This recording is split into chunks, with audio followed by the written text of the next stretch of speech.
अर्चना जो है ये शक्ति की अधिष्ठात्री देवी माँ जगदम्बा है। ऐसे भी मिथिला जो है तो शक्ति भूमि कहलाता है माँ जानकी को लेकर।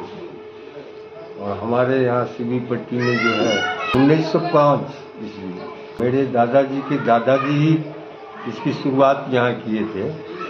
और ये सुख शांति समृद्धि के लिए किए थे कि मेरे गांव का विकास हो, उन्नति। क्या नाम था उनका? मेरे दादाजी के दादाजी का तो नाम नहीं पता है, लेकिन मेरे दादाजी स्वर्गीय गुंजेश्वर झा, स्वर्गीय विघ्नेश्वर झा, जागेश्वर झा, लक्ष्मेश्वर झा, ये 7 भाई थे। यहाँ तक कि हमारे गांव में जो मिडिल स्कूल है वो भी अंग्रेज जो है हमारे दादाजी के ही नाम से रजिस्ट्री किया था, क्योंकि अभी भी स्कूल चल रहा है। ये बताया जा रहा है यहाँ पे जो पूजा होता है, अर्चना होता है, इतना सारा खर्चा होता है जी। क्या ये परिवार मिलके ही करते हैं? हमारी पारिवारिक पूजा है। जो उनको भी अनुदान देना है वो ऊपर से आके देते हैं, लेकिन हम लोग कहीं मांगने और याचना करने नहीं जाते। ये हमारा पारिवारिक है। और एक समझ लीजिए कि साल भर का यह सारे परिवारों का गेट टुगेदर यहाँ होता है। जो भी जहाँ जिस प्रदेश में हो, देश विदेश, सबों का एकत्रीकरण यहाँ होता है। आज विजयादशमी के दिन मिथिलावासी को क्या संदेश देना चाहेंगे? मिथिलावासियों को यही संदेश देना चाहेंगे कि मिथिला जो है शक्ति की भूमि है, संस्कारों की भूमि है। यहाँ का जो है खान पान रहन सहन जो भी है वो विश्व में किसी का नहीं है। यही संदेश देंगे कि अपनी संस्कृति को बचाए रखें। यहाँ पे जो पूजा अर्चना होती है कौन कौन मुख्य जो है सहभागी रहते हैं, जो समर्पित रहते हैं यहाँ पर? यहाँ पर जो है हमारे सारे परिवार के जो हमारे भाई हैं। क्या नाम है उनका? जैसे अजीत कुमार झा हुए, अरविंद कुमार झा हुए, उसके बाद आपको अशोक दत्त जी हुए, तांत्रिक जी महाराज हुए, भाई राजेश हुए। ये लोग जो है तो मुख्य रूप से किस तरह से शांतिपूर्वक पूजा हो और विधिवत पूजा हो, इस पर जो है विशेष इनका ध्यान आकर्षित रहता है इन लोगों का। यहाँ पर दुर्गा पूजा कब से शुरू हुआ और इसका इतिहास क्या है? 1905 ईस्वी से यहाँ शुरू हुआ है।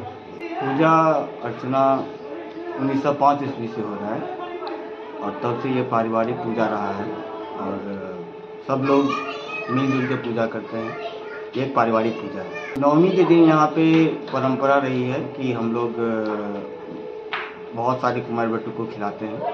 सब लोग आके अच्छे से खाते हैं, फिर ब्राह्मण भी रहते हैं, तो एक बृहद प्रोग्राम होता है यहाँ का। यही मेन अट्रैक्शन है पछवाटू दुर्गा पूजा समिति का कन्या भोजन। आपका परिचय? अमित कुमार झा, कोषाध्यक्ष। ये जो पूजा अर्चना हो रहा है ये समिति का नाम क्या है? दुर्गा पूजा समिति पछवाई टोल। और ये पूजा अर्चना कब से हो रहा है? 1905 ईस्वी से ये पूजा अर्चना इस जगह पे हो रहा है। इससे पहले इस गांव में पहले बूढ़ी दुर्गा माता में होती थी, वहाँ के बाद 1905 में यहाँ से होना शुरू हुआ। हर बार परिवर्तन के तौर पर इस बार नया परिवर्तन क्या था?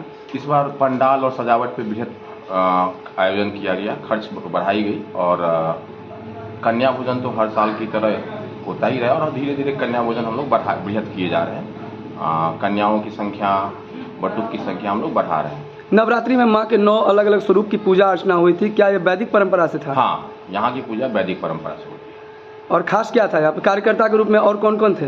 कार्यकर्ता के रूप में यहाँ पे परिवार के ही लोग थे। गोपी रमन झा थे, राजेश थे, वरुण झा थे, शंभू झा, दीपू झा, ये सब यहाँ के मेंबर्स हैं, सदस्य हैं। माँ का जो विसर्जन हुआ था प्रतिमा का, ये कौन से पोखरा में हुआ था? ये मठ पोखर बोलते हैं उसको।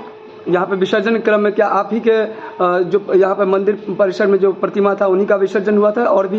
नहीं, इस गांव में 3 जगह पे पूजा होती है और तीनों जगह का विसर्जन जो है उसी पोखरे में होता है, मठ पोखरे पर। हर प्रतिवर्ष जो दुर्गा पूजा होता है, क्या संदेश देना चाहेंगे मिथिलावासी को? मिथिलावासी को हम इस दुर्गा पूजा में संदेश देना चाहेंगे, हमें पूजा में अपने मिथिला के कल्चर को बढ़ावा देना चाहिए, ना कि भोजपुरी अश्लील गानों को बढ़ावा देना चाहिए। इसीलिए हमारे यहाँ का जो भी सांस्कृतिक कार्यक्रम होता है वो सब कुछ मिथिला के लिए ही होता है। सारे जो आयोजन होते हैं कार्यक्रम का, वो मैथिली संगीत, लोकगीत, भजन, नचारी, यही सब होता है। तो मैं ये संदेश दूंगा कि भोजपुरी अश्लील गानों को बंद किया जाए। आपका परिचय? मैं अजीत कुमार झा। आज विजयादशमी भी था, विजयादशमी क्यों मनाया था? विजयादशमी जो है वो बुराई पे अच्छाई की जीत है, इसीलिए विजयादशमी का आयोजन किया जाता है। तो हमें इसको हर लोग बहुत हर्षोल्लास से इसको मनाते हैं।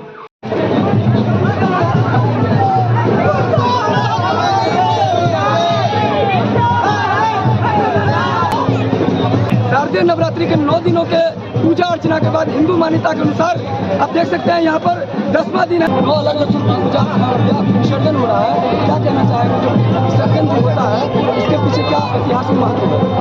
विसर्जन माँ की पूजा 9 दिन हुई। 9 दिन शास्त्र के अनुकूल एक सीमित समय है और उसमें चूंकि माँ की प्रतिमा साल भर नहीं रखता है, पूजा अर्चना को नियत समय जहाँ का भाषण हो रहा है, लगभग 150 साल से यहाँ पूजा हो रहा है। सिंधीपट्टी गाँव में 2 जगह है, दुर्गा स्थान मिथिलाटोल, पक्षवाजपुर दुर्गा स्थान और खलीलपट्टी दुर्गा। नमस्कार, मैं आकाश मिश्रा, आप देख रहे हैं मेरा गांव मेरी धरोहर न्यूज चैनल। इस वक्त हमारी मौजूदगी है मधुबनी जिला के राजनगर प्रखंड क्षेत्र अंतर्गत सीबीपट्टी गांव में। आप देख सकते हैं शारदीय नवरात्रि हिंदू मान्यताओं के अनुसार 9 दिन तक पूजा आराधना करने के बाद मां के अलग अलग स्वरूप की पूजा अर्चना हुई थी। और यहाँ पे आप देख सकते हैं भक्त दे रही हैं अंतिम विदाई। यहाँ सीबीपट्टी के सभी भक्त यहाँ आए हैं।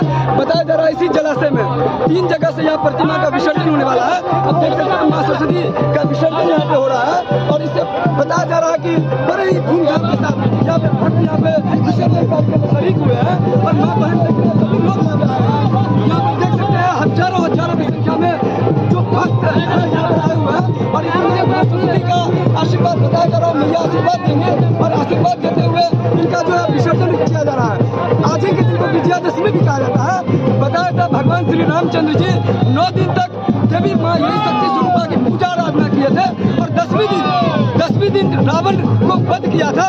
इसीलिए आज के दिन को विजयादशमी भी कहा जाता है। और इस समय आप देख सकते हैं माँ शक्ति स्वरूपा यहाँ विद्या देवी सरस्वती माँ का प्रतिमा का विसर्जन होता हुआ।